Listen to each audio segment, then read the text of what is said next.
Good afternoon, myself Nandakumar. How many of you want to maximize your profits here?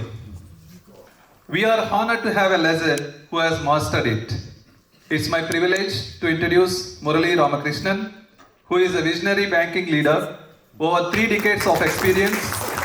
As a former managing director and CEO of South Indian Bank, he has successfully led the transformation of operations across 940 branches and led over 10,000 employees.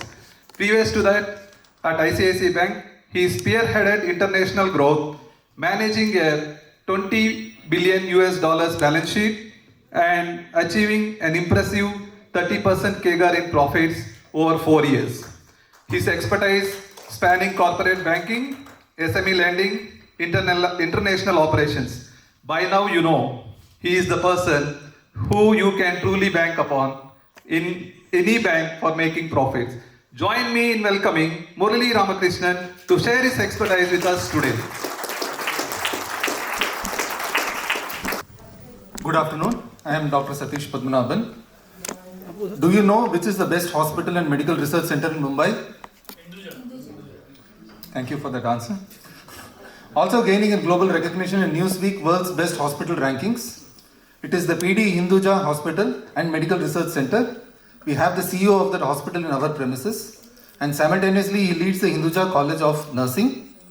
He is actively engaged in a number of industry associations including Quality Control of India and Association of Hospitals and FICCI. With multiple accolades and affiliations, he is an alumni of IIT Kanpur and IIM Calcutta. Ladies and gentlemen, join me in welcoming Gautam Khanna to the stage. Thank you.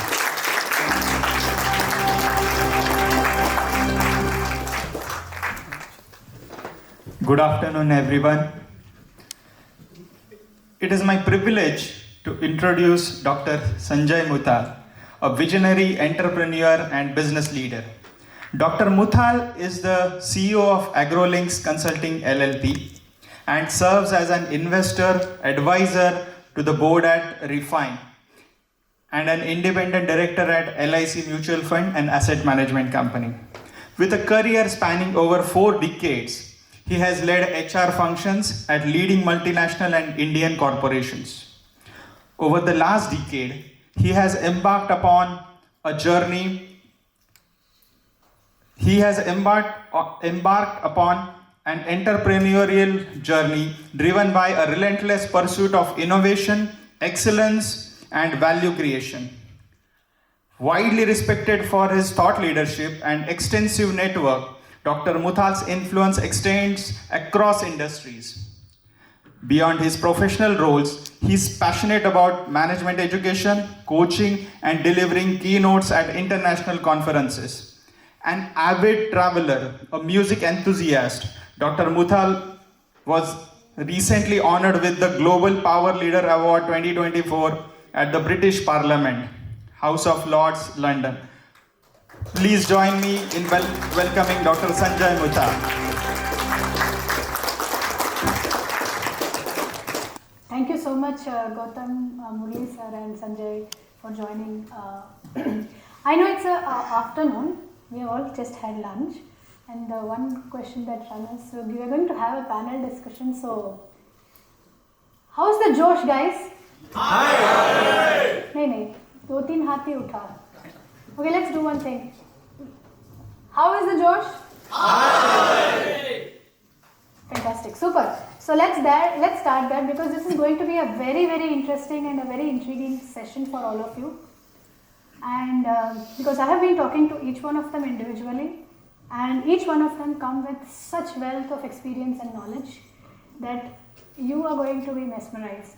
So stay awake and learn more, and because it's going to help you. As I told you the other day, that give this day for yourself. All your life you live for others, for your organizations, for your parents, for your family, etc.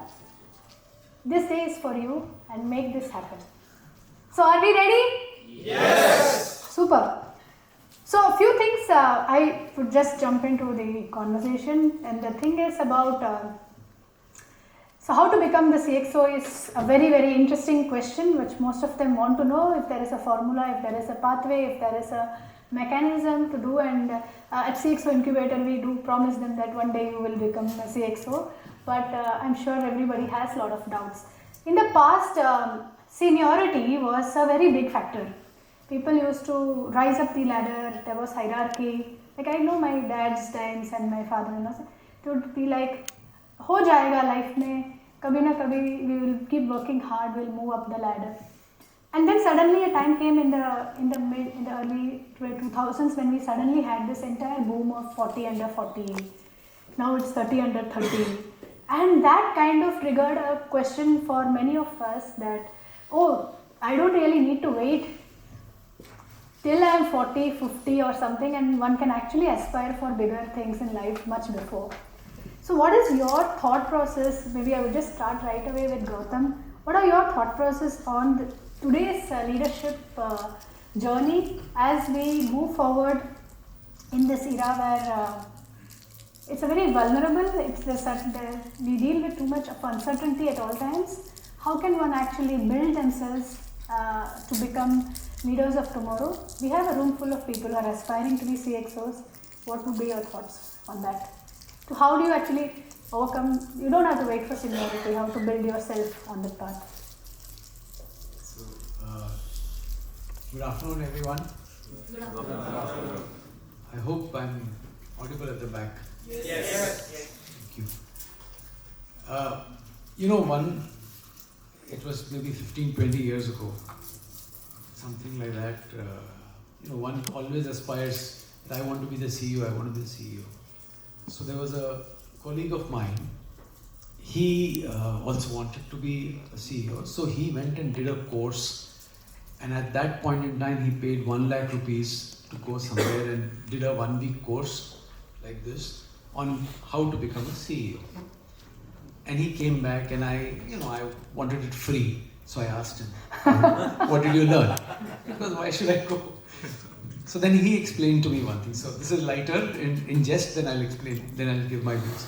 So he said, what he learned, that everybody at a certain level is excellent performer. That is why they have reached the middle management, senior management level. So performance is not a criteria anymore, everybody's.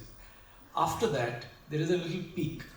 Between the peak and where they are, there is a cloud.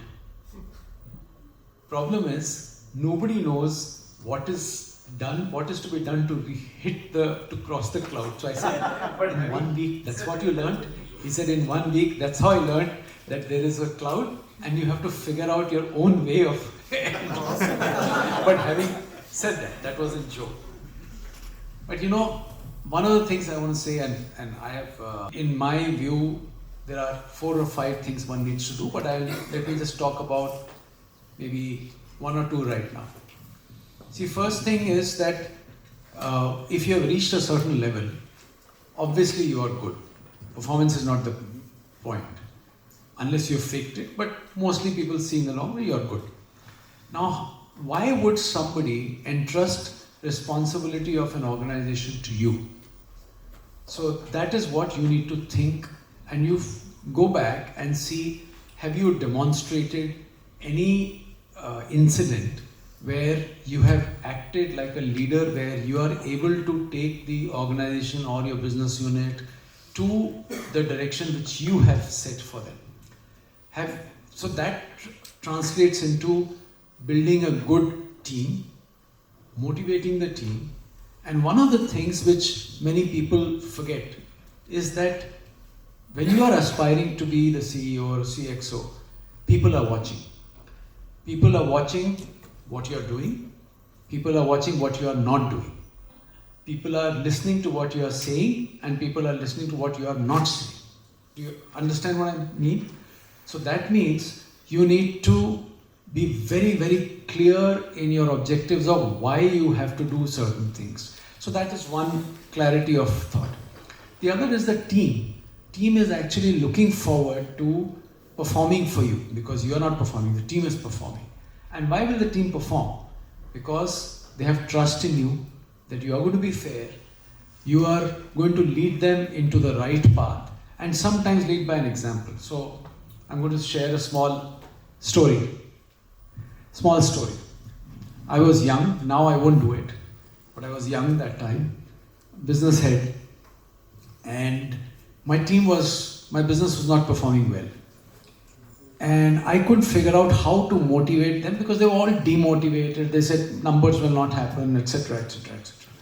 So we happened to find a coach and we went to Corbett National Park in December.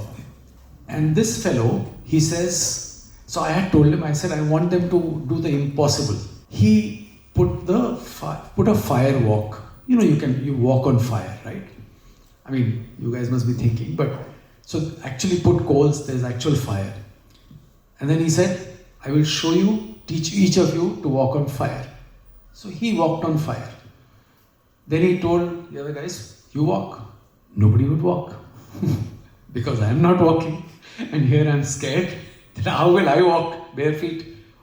But that day, I realized that if I don't do it, nobody else would do it. So I walked on fire first time just to make sure that my team does it. So, fortunately, nothing happened. I think the combination of the cold weather, etc., physics helped me and I crossed. But after that, everybody in the team did once, twice, 3 times. We came back from Corbett National Park and we hit the target, exceeded by some 40%, etc., etc. So it was a great performance. So the example of this is that you have to lead by example many, many times. And the other thing which people are seeing is you are saying that you want to be the CXO. One of the things about CXO is that you really cannot do everything on your own. I mean, there will be somebody else doing it. So how much do you empower? And when you empower, how willing are you to take the blame for somebody who has failed, whom you have empowered? So that means, like I was speaking to somebody else in the defense forces, he said the reason why your Faujis die for you is not because they have love for the country and all, which may be true, patriotism, but they die for their boss. Because the captain says, go and fire. They go to the front because of the captain. And why do they go for the captain? Because they know if something happens, captain will take the first bullet. If these guys make a mistake, the leader will take the first bullet. So these are some things, and I can go on and on to talk about it, but I'm just asking you to start thinking through this, and maybe I'll come back to the other things later. Sure. Thank you so much. That itself was quite power-packed. Moving on, I would like to ask Murli sir about few things. I keep talking about him as Murli sir because we have a long association, and back in ICICI days, he was the head of credit risk at that time, and I used to be part of the banking team. So yes, in ICICI we always addressed each other as sir and ma'am, so that continues, sir. So, and quite an inspirational journey you have had. You've gone through multiple rounds. I mean, when you took over South Indian Bank, there were a lot of challenges. As a CEO, how did you actually build? There is one thing which comes up to my mind is, which I also talk to my people, is about building resilience and building emotional strength, because there are a lot of decisions to be taken. We take in good faith, but not all decisions have to come out right. So for that, then there are crisis management, of course, which we have all seen at multiple points of time. Would you like to share any specific experience from your career where resilience played a very important role? And what advice would you give for aspiring CXOs facing adversity? Excellent question. First, thanks for the opportunity. Just to give you context of how it was when I just took charge of the bank. Prior to this role, I had spent about 21 years in ICICI. I had headed various divisions and straddled across the bank, both in India and outside of India. So I had headed teams of a different type. In my international role, I was heading North Asia, Middle East, Africa and Sri Lanka, and in each of the geographies, we had almost 60-70% of the employees were locals. So obviously, when you have a team which is full of local, you need to also be very sensitive to the culture, to their practices, etc. Apart from the fact that you are actually a minority over there. So So that all these experiences gave me a lot of insights about what motivates human beings, what motivates individuals to do, how you define quality for people across various race.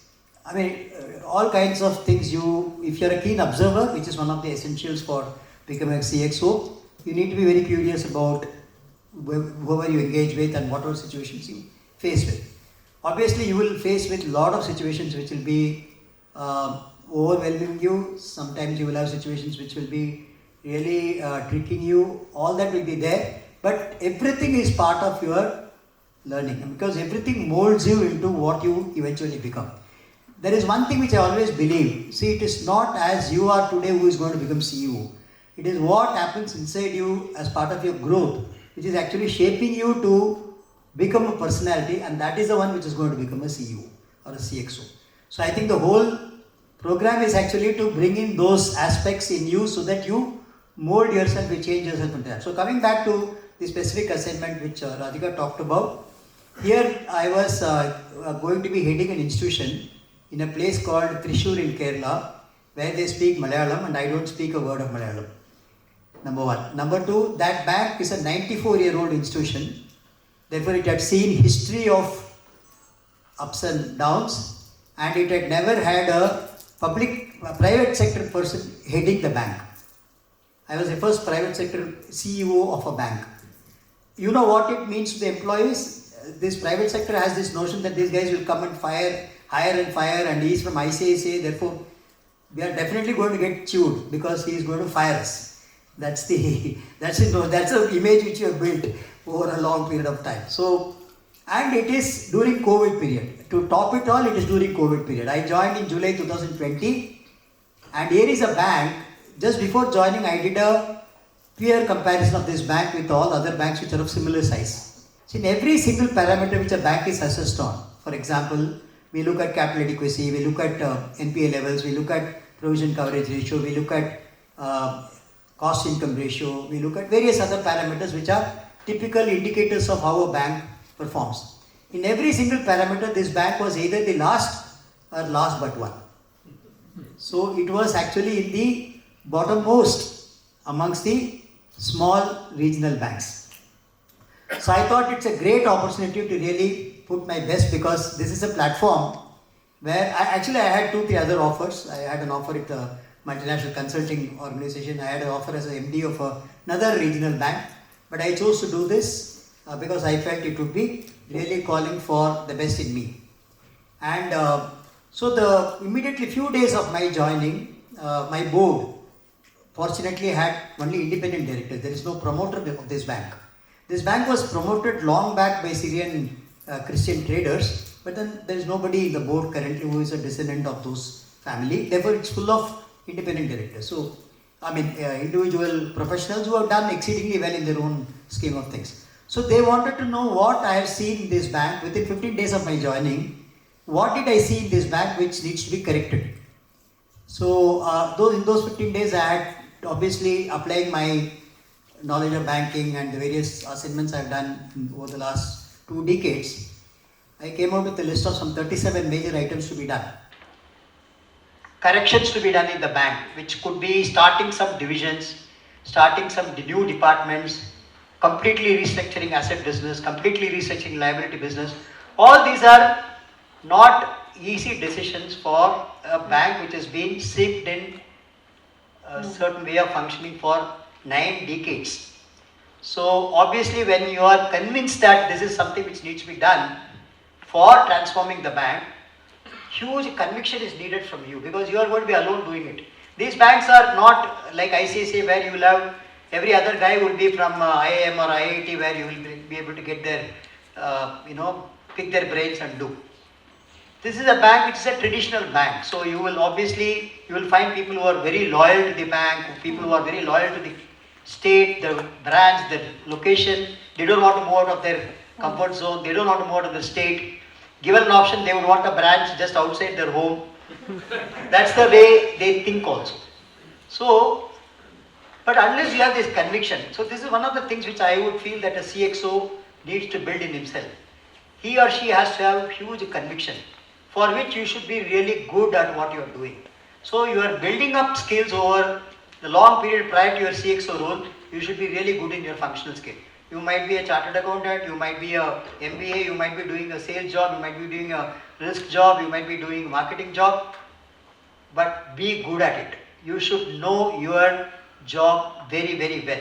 Super. That's given. Like what he said, performance is taken for granted. You are good at what you are doing and therefore that's taken for granted. But what you need to build to become a CXO or various other factors which you need to build as you traverse this journey. So I know that this is something which you need to have good conviction. Not only that you have conviction, there will be many situations in your journey where you will be on a tight spot. As I said, it was during COVID and this bank, I'll just put in 2 lines the scenario. This bank had a capital of 207 crores. This bank had a slippage of 4,500 crores during COVID. Wow. So here is a bank whose capital adequacy is less than 13%, had to raise capital yesterday basis, not after I joined. They should have done few years back. And it had a very low provision coverage ratio, which means it doesn't have enough profitability to cover the provisions which we need to do for a bad asset. So literally the bank is, in short, ICU. So when I took job, I got a call from RBI. First call with my SSM. Tough call. He just spoke for 5 minutes. He said, I want you to raise capital. And here is a bank which had tried to raise capital for the last 10 years. They couldn't raise capital.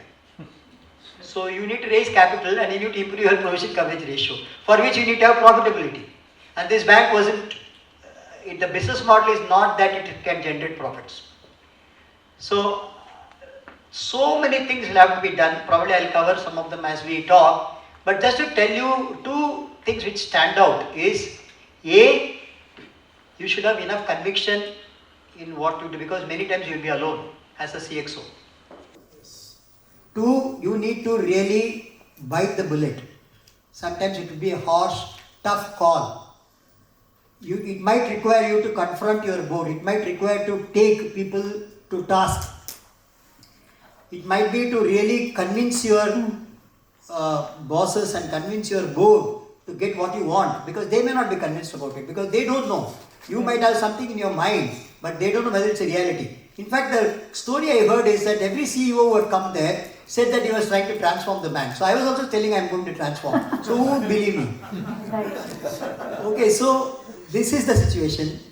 But long story short, when I joined, the stock was 6 rupees. When I left, the stock was 27 rupees.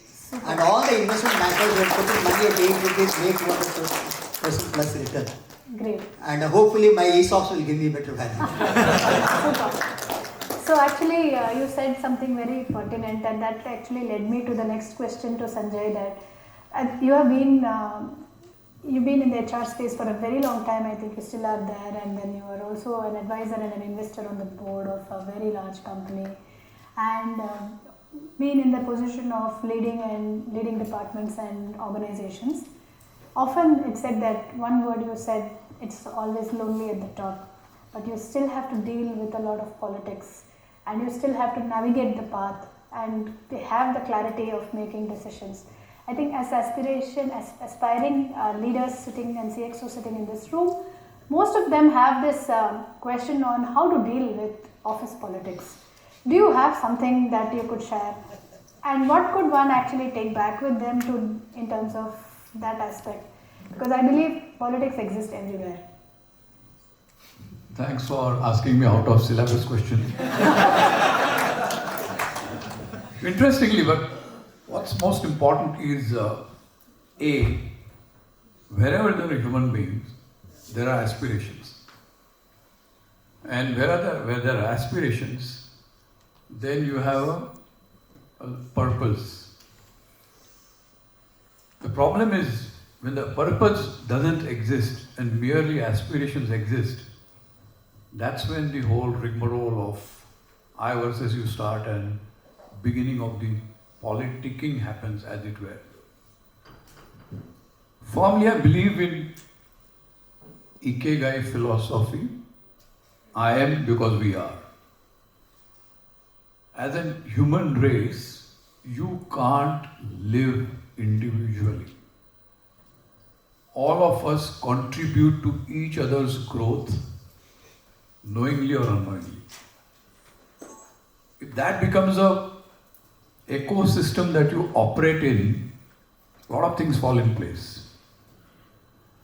But the ecosystem that you live in is defined by the expectations that the society have from you, then probably you're getting into a little wrong lane. And that lane always ends into I versus you and politics and so on and so forth. Similarly, I think for all of us, as I said, we have much larger purpose in our lives. For the good of 8 hours that we exist in the organization, there are fantastic 16 hours that we live. But when these 8 hours become overpowering your 16 hours, many of us lose the whole purpose of our lives. And when you get into that track, then that track starts delivering you objectives which are most of the time materialistic. And the materialistic objectives creates no winner at the end of the race. There are only people either who ran or who fought, who lost. There are no winners in that race. Therefore, I think as a CXO, and I like what Mr. Murli said, if you don't have a larger picture and to me larger purpose of your own existence, then you are not even aspiring to be CXO. Your title may change to be CXO.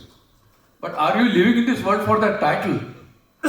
I would rather, after I'm gone, people say that he was a good man than say that he was a rich man or he was a CXO and he did whatever, etc., etc. I think if we just reorient ourselves in terms of our own purpose of life, a lot of things fall in place. But life is not full of bed of roses, right? And what Radhika is doing with all of you is immensely helpful and purposeful. Making difference to people's lives, if that's your motto, you are a CXO anyway.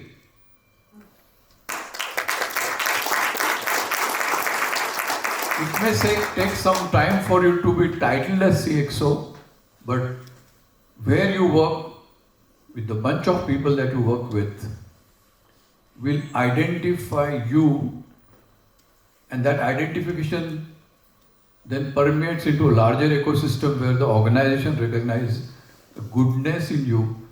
Because to me, mere performing executives can never become CXOs. There are enough and more stories where people have done this mistake, burned their fingers, and then looked at COVID was a fantastic example. Which organizations still achieved their number despite being the period that only the CEO, where the CEOs had a larger purpose for its employees, for the world at large. CXOs who showed compassion and empathy. Some of these are very central to existence of human lives. In the razzmatazz of the corporate world, somewhere we are losing ourselves. Programs like what you are doing now probably gets to you to bring you back on that track. Because as a human being, we are constructed like that. None of the employees leaves his home to go to work by saying that I'm going to fool the system. He leaves from home by saying that I want to contribute to the success of the organization. And when you talk about politicking and all that, that's where fooling the system happens. Because then you are getting recognized on something else that you don't do, but you feign to be doing. And in short term that wins, but long term it doesn't win. Therefore I think if all of us create, and believe you me, all of us are our own stories. We write our own stories. Nobody writes a story for you. And that story is beautiful. Sometimes the challenge is, I like the other story more than mine. That's being very ordinary, mortal, human expectations. But if you invest that energy, or may I say, that negative energy of looking at somebody's story into your own story, that positive energy, probably your story will become larger than anybody else's story. Thank you. That's wonderful, Sanjay. I have a question for Gautam. What has been the most rewarding aspect of your role as a leader and why? I will answer that. I just want to build on to what Sure. Sanjay said in a minute. And I think Murli also mentioned. One of the things he mentioned about learning and experiences, I think one of the things which many people make a mistake is assuming that there is a straight path to becoming a CXO. There is no straight path. So you have to get as much learning as possible through vertical learning, horizontal learning, different roles. So please don't shy away from that. Do projects. I mean, if I tell you, I have done HR projects, you will understand. I have actually defined competency-based career path model. I've built that. I mean, can you imagine me doing that? I mean, no, I did it in my previous organization. I mean, I've set up warehouses and all. I'm not an expert, but you learn these things. That the second thing which you should do is try different projects. If you fail, you fail, but that's a learning. And accept the learning. And I'm going to share one learning with you where I failed, and that has been a change for me. Then I'll come back to what she said. When you're a young leader and the team is very motivated and they tell you that, oh, we have done it. So there was a product being sold, large order in Delhi. So my regional manager said, it's all done. All you have to come is shake hands.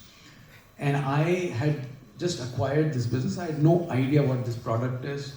I told them I'm not technically competent, I don't know anything. Don't worry, we have everything set up. So regional manager, national manager, everybody said, so I am supposed to shake hands and sign the order, sign the MOU. So I reached Delhi, and in that room, there are 15 or 18 people sitting in the boardroom, and they started asking questions. I failed miserably, didn't get the order, of course, humiliated, and came out. After that, lesson I learned is never go unprepared, even if it is simple thing. So this is a learning for me, and after that it has helped me a lot. Even if many times in our roles, and he knows that you are given 3 minutes notice to go and address a gathering of workers or doctors or something where you're supposed to inaugurate and say of do shabd. No, that do shabd is not do shabd, you have to prepare. But that failure taught me that. So that's one thing. The other thing, one example I'll give you, and then I'll come to what is the most satisfying. Radhika, sorry, I go round and round. It was 2008. SARS had hit us in India. And I was in a company which was selling the N95 respirators. And I was heading the business unit, and we had a shortage of N95 like it was in COVID. So I come to office, and I see many of these OB vans, and I'm a young boy that time. So these fellows said, I said, who are they waiting for? They said, waiting for you. Waiting for me. So anyway, this guy wanted to take my interview, and I am, multinational company, standard response. So I gave some standard response. We will try and do this, we'll try and do that. Gave a nice answer. So this guy then told me, he said, can I ask you in Hindi? So after he finished the English interview. I said, okay, I can speak Hindi, no problem. And the minute he said that, his tone changed.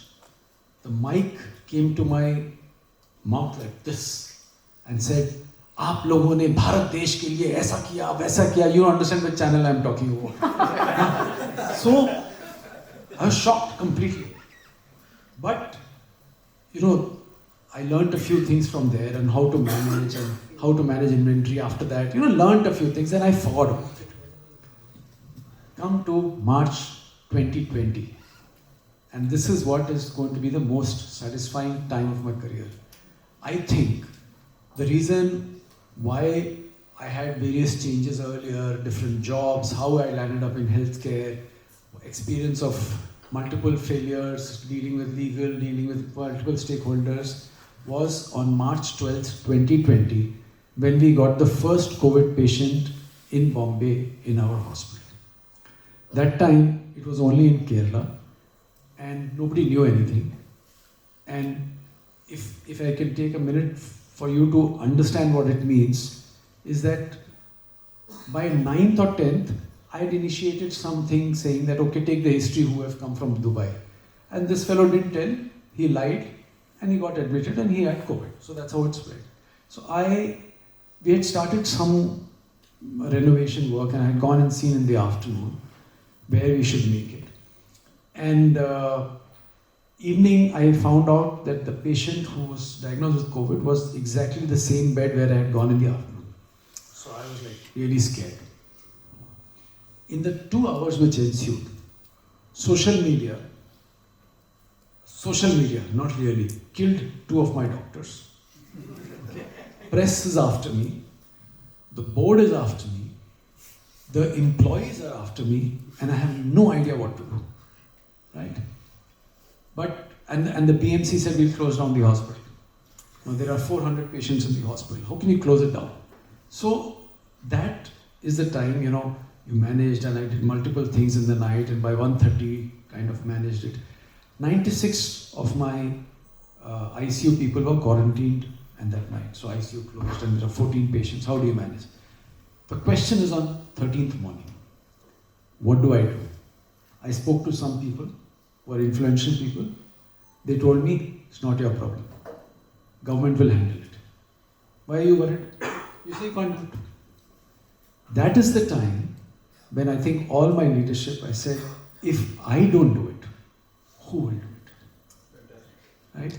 So at that time, we converted a building. And I'm going to cut the story short here. So we were the first hospital, so whatever I did in our hospital's protocols, and we didn't know anything. So every day we were learning new things from Italy, from Korea, whatever these guys were learning, we were doing clinically, non-clinically. By evening, we were taking decision, next day reviewing. So every day things were getting done and we were quickly progressing. So what we did in Hinduja Hospital was followed by other hospitals in Bombay, because I was the association president, and which is the Bombay model which we worked with BMC, which was replicated across the country. So that, I think, of what we did on COVID management has been my most satisfying time, because one of the things which bothered me that time, and you will feel that why CEOs should feel like that, but I said, if I don't do it, sorry to be gory about it, but there will be dead bodies on the road. And I don't want to have it on my conscience that I could have done it and I didn't do it. So we went through a tough time. We had strikes by unions. At one day, Kerala CM, Assam CM, Maharashtra CM, all three on TV talking about problems in our hospital in nurses, because the nurses was a problem because they had a problem with the government, etc., etc. We were able to sort out, but every day was a learning, and I learned through that COVID period. I learned about myself, leadership. I learned about delegation versus control. I learned about that, one of the things, a myth we have, all of us, that I am not an expert in this. This is a myth. You are anyway not an expert, because how many of you are engineers? I'm by. This is. So, can you remember what you learned in your second year of engineering? No. Zero. No. Right? Fourth year of engineering? Zero.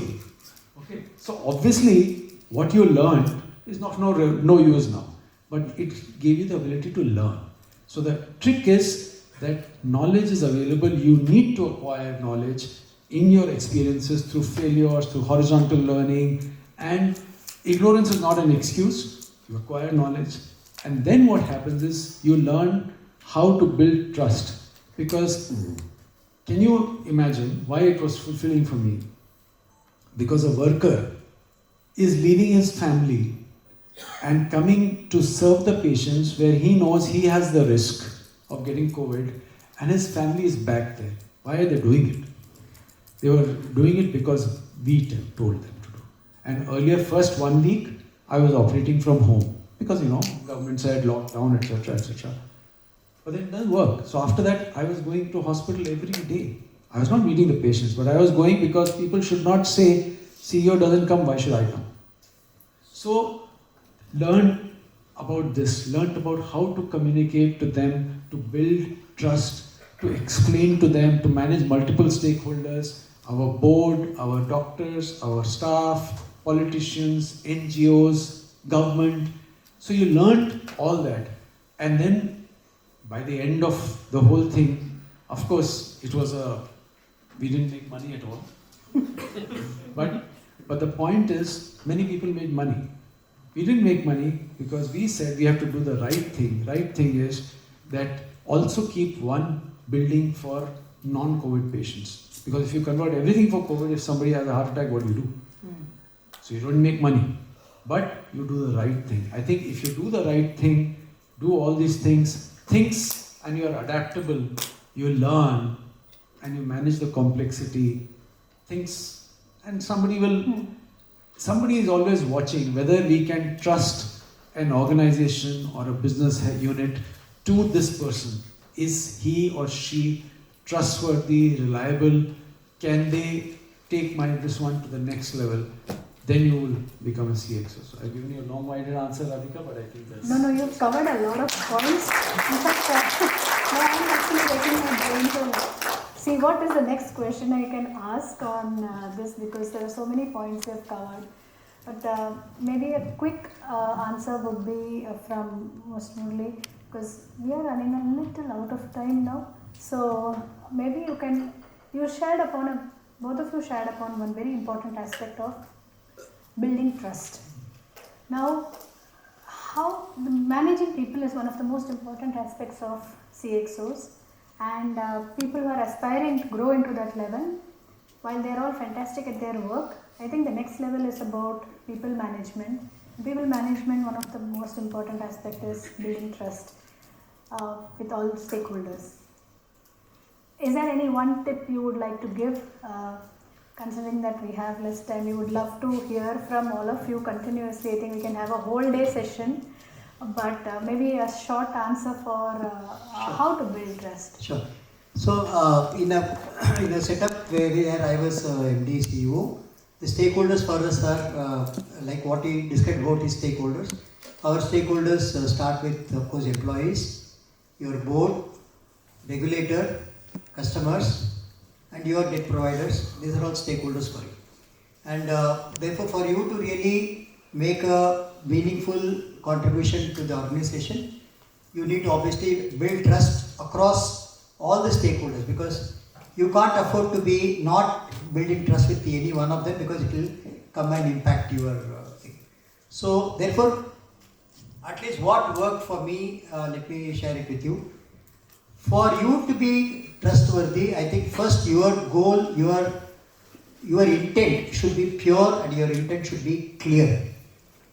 When I went and communicated what I wish to do with my employees, with my board, with the regulator, with customers, always I talk about what I was actually trying to achieve, and none of this carried any personal agenda for me. I was actually telling them that here is a bank which has got a lot of potential, which can deliver far more than what it is delivering, and I am going to do my best, and I would want you to be partner in this whole thing so that we can together create an institution. I think this, and the more you start stating your intent with clarity, and you back that up with your actions. Because if you say something and if you do something else, believe me, people are actually going to be doing what you are doing more than what you are saying. I always say that if you do good, your team will do 10 times good. If you do anything bad, it will come back to you 100 times. Because they actually imitate what you don't do well, it will come back and hit you. So if your intent is very clear and if you have clarity in what you want to achieve, this is where I said believe in yourself is very important. And therefore, once you start actually doing this day after day, you won't believe the whole forces will rally behind you. Because they could actually see your intent is clean, your intent is clear. And I think you should certainly have it as a leader, because as a CXO or as a CEO, the whole organization pace is dependent on you. If you are going to be bureaucratic, the organization will be bureaucratic. If you are going to be doing politicking, your teams will be doing 10 times more politicking.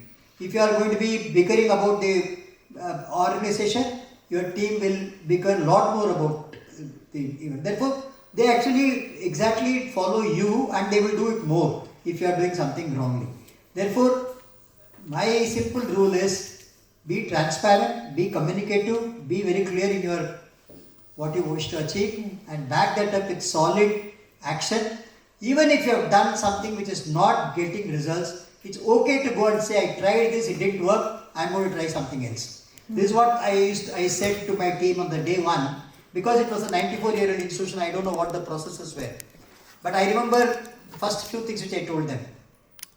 If at all you have done anything wrong, because in banking, you know, we all deal with, at the end of the day, we deal with numbers and you can fudge your numbers. You can do many things which will probably, you can show good picture, but things inside could be really worse. I told them that even if you have done anything till now, stop all of that from today, because I am not going to back you up if I am finding you doing anything wrong. And this is something which I want to state upfront. Please don't count me on if you are going to do anything wrong. Even if it means that the bank has to declare losses every quarter, I will go and face my analysts, I will go and face my investors, and you will leave it to me. And I will handle it. This statement from me gave lot of confidence in the team to do the right things. Awesome. So I think to basically the trust comes from how you strongly believe in what you are pursuing. I think once that is clear in you and you are communicating and you are backing it up with actions, I think things will fall. Even if things deviate from there, believe me, continue to do good job, continue to believe in taking right actions. And admit your mistakes. It's okay to admit. Not every 100% of the decisions will go right. There will be situations where things will go wrong. I remember when I was trying to restructure the businesses and products and processes, my book was degrowing. My book was going down. Here is a bank which has to actually do more to produce profit, but I am degrowing my book. So there were a lot of apprehensions as to what he is doing. He has come and he is supposed to grow, but he is degrowing.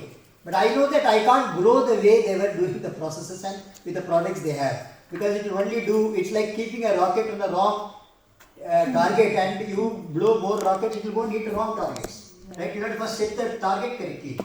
So I had to degrow, but still I was convinced that what I am doing is right. I told my board to be patient. You should have courage to tell your board to be patient when they are impatient. Then when they started, and nothing supports you like the actual good result. Once the results started showing, you won't believe where all I got support from. That's The whole thing changes. It's like our cricket team. Once they start winning a couple of matches, you will find the whole country going gaga about them. Once they lose one match, everybody will say gone. I think it will take a decade for India to bring. Look at the test match which ended today. Now we will be talking about it, bickering about it, till we win the next match. Correct? I think it's applicable for us also as a CXO and CEO. Awesome. Thank you. I have one last question for Sanjay. The question is, which a lot of times I get it as a coach, is that the role of CXO comes with a lot more responsibilities. How does one actually balance their life in terms of between work, between responsibilities, taking care of one's passion, and also self-growth. Any thoughts on that? Interesting. Work-life balance is what we grew up with in terms of facing the challenges. It's now called as work-life integration. Because unless you don't integrate both, you are going to screw up on both. Well said. As simple as that. But to the question that you asked previously, for me, the CXO leadership style or leadership philosophy is the differentiator whether team wins or loses. I'm talking about philosophy. And we have lots and lots of examples, but my favorite is Gandhi's style or Mandela's style, which is servant leadership. Can you put your subjects, that is your team members, ahead of you and lead from behind? Create that purpose in them that becomes a shared purpose for the team. I think then you are creating a winning team anyways. And the philosophy of the construct that is this leadership philosophy is based, if you can practice that slowly, beginning with 1% and moving to 100%, is on 3 pillars: Satya, Seva and Prem. Truth, service and compassion. If any leader who builds his leadership style on these 3 construct will never ever be failure. He, in short term, like he said, he did that. Murli's example, I was just trying to say that, realize that you opened everything bare-chested and said that this is how we are. We are naked enough, we are degrowing. But trust me, I will turn it around. You go ahead and you have my support. I think somewhere around, if we are able to be brave enough to do that, and that comes from the innate values that, and you know what, India is blessed with this because all of us, or at least I dare not say all of us, most of us come from middle class values. And each one of our parents have told us the same thing: Satya, Seva and Prem. None of your parents or our parents have told that go and lie. None of our parents have told that somebody in distress, don't help him. None of us parents have told us that love the humanity. All of them have said this. Though it's natural in us. What we do in leadership journey is, it's all innate in us. The fact that all of you, ladies and gentlemen, are sitting here, you're already a great performing managers in your organization. Compass of your life needs to be a little bit reoriented. And that's what Radhika is going to do. And any effort of this nature is extremely important. It could be her, it could be anybody else. But how do you reorient yourself so that, you're trying to look at the image or look at the object through binocular, how can you readjust it so that the clarity emerges? And that's what programs like this do. And that's what CXOs are supposed to do for their own team or organizations. Thank you. Sure.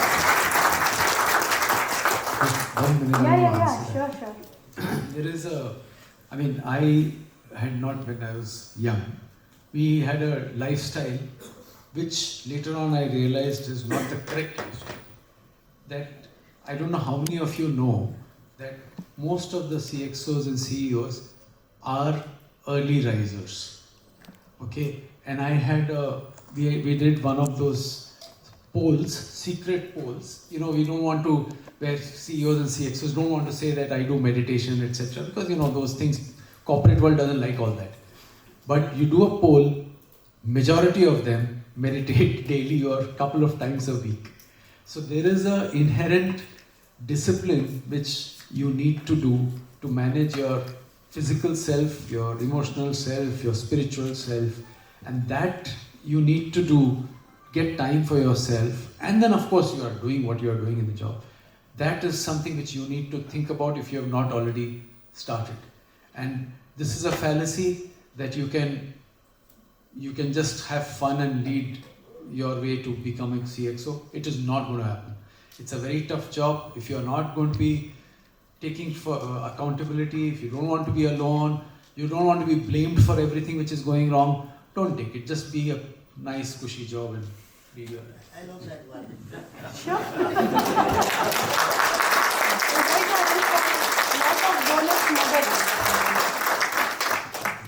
One thing which I thought I'll share with you, because this is something which is probably going to happen to all of you without exception. Many times in our career growth, we come across situations where we'll be disappointed, right? You might have worked very hard, you wouldn't have got the promotion which you wanted. You may not have got the bonus which you expected. You may not have got the break which was required. It has happened to, it practically happens to all of us. As you grow, it keeps happening. And one thing which has stood common in all my disappointments, when I've had many. So first lesson is, don't worry if you're disappointed, still you can make it. That's number one. Okay, that's number one. Number two is, many times these setbacks, so-called setbacks or disappointments, they happen for a reason, for a very good reason. Maybe when it happens, you may not get to know, may not understand it fully. But it will actually push you, if you are really desirous of making it, if you are really sincere about it, if you are really going about in an authentic way, you will definitely be directed to where you are supposed to be, to go to reach wherever you are destined to go. And that, if you look back, after reaching there, if you look back and see, many times you will actually be thanking, thank God I didn't get that what I wished for. I didn't get this which I wanted. I'll give you one example which Radhika would definitely appreciate it fully. When I was in risk, I was the head of credit risk.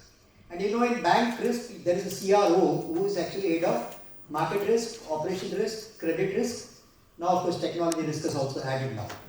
So obviously, people who are, credit risk is the biggest risk for a bank because we manage huge portfolio. Naturally, you will aspire to become CRO because you are heading credit risk. But we had another colleague who's been a risk guy all through his life. I was doing business, moved into risk, and I was settling. Whereas he was a born risk guy. I think he must have born as a risk guy. So bank obviously felt that CRO job is safe in him, rather than this fellow who has actually done business. Though I was doing very well in my role. But since I had handled business, they said, since you handled business, we'll put you into business role. So I was moved outside of India to head a large region as a regional CEO. Believe me, in that role, I was handling 8 different regulators. 8 regulators. Here we are dealing with one RBI. I was dealing with 8 regulators. I was dealing with a cross-sectional team. I was dealing with strategies of different countries. Hong Kong had a separate strategy. I opened a Shanghai branch for ICICI. I opened Johannesburg branch for ICICI. Each of these geographies had different agenda. You will have to draw strategy for each of these countries depending on what the environment is in. Look at the richness of the experience which you are getting. And after that, again, I did that for 4 years. Then I was pulled back. There are people who actually move outside of India, they don't come back to India. They try to somehow get jobs there and settle down there. But I had no such ambition, so when they called me, I came back. And I was given a very tough job of cleaning up an SME book, which had 25% of the book was delinquent. So on one side, I was told to clean the book, the other side, I was told to grow the book. It was a combo. And believe me, these experiences, then I did a digitization of SME business. So these experiences of, dealing with multiple regulators, dealing with multiple strategies of various countries, dealing with a bad portfolio book, growing the book, using technology to digitize, all this actually helped me in doing the job of a CEO. Wow. So you don't know why something happens, but believe me, if you believe in God, if you trust Him, just take it in your stride and ask, what is it teaching me? That's one question which you should ask yourself. What is this situation teaching me? Start focusing on that and develop that. It will help you a lot. So Radhika, I don't want to be left behind.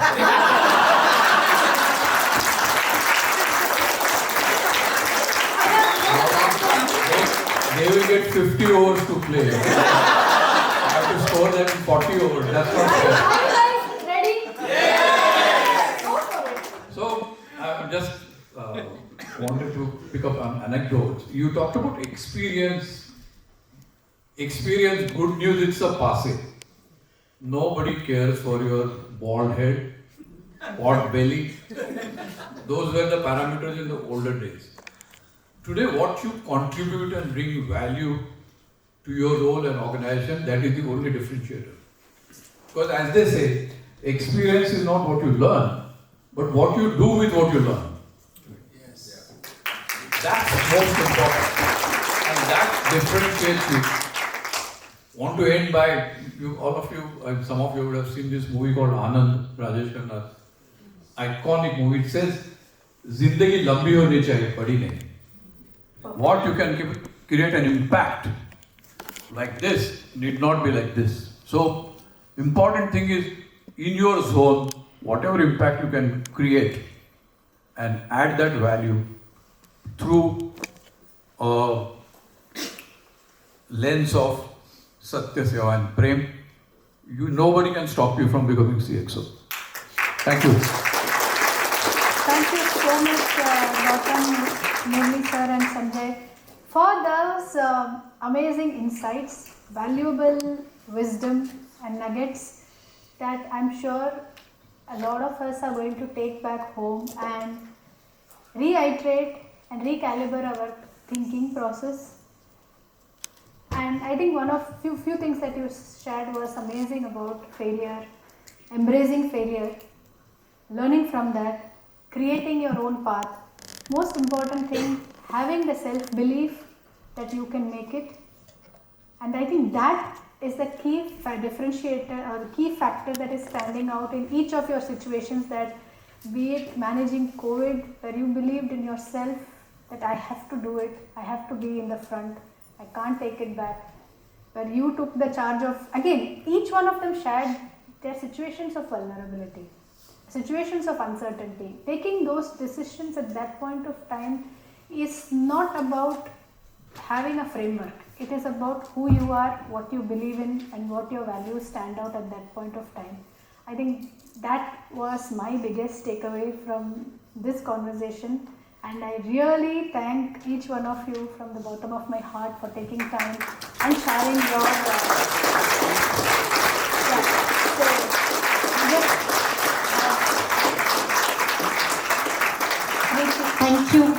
Thank you so much. It was a mind-blowing session. I'm sure everybody must have gained a lot of things. Just to summarize what we have learned from this rich experience from all of them is lead by example, empower, then first is bite the bullet. I just love that, because unless and until you don't do it, how can your team is going to look at it? There are a lot of things which we learned. One is compassion, and I just loved about empathy. Since today morning we are talking about compassion, empathy and all that. I think this session was mind-blowing. People after lunch still awake and they want to hear 2 more. Thank you so much.